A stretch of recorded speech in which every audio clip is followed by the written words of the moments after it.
أبنائي، أنصحكم بأن تجعلوا وقتكم كله للعلم، لا تشتغلوا بما يشغلكم عن العلم إلا أن يكون الأمر لا بد منه، ولا تشتغلوا بهذه المهاترات في وسائل التواصل، ولا تسمعوا إلا لمن علم أنه من أهل السنة.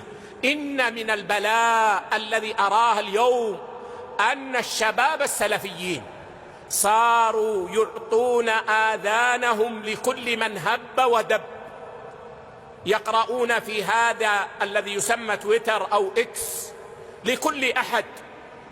صار بعضهم يصبح على أصل ويمسي على أصل، صاروا يشككون في أصول أهل السنة، وتنتج لهم أصول جديدة. وإن من مكر السروريين الجدد أنهم يريدون هدم السلفية من الداخل، فيشككون الشباب في كون الأصل أصلا لأهل السنة، ويحدثون لهم أصولا جديدة.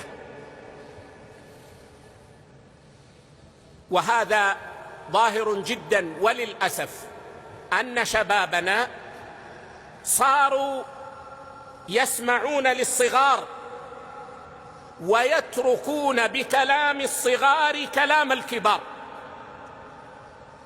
ويسمعون لمجاهيل الحال، ويسمعون بل لمن ظهر من كلامه أنه من أهل الأهوى مخالف لأهل السنة، وهذا يخالف أصل أهل السنة في أنه لا يسمع للمبتدعة ولا يقترب منهم.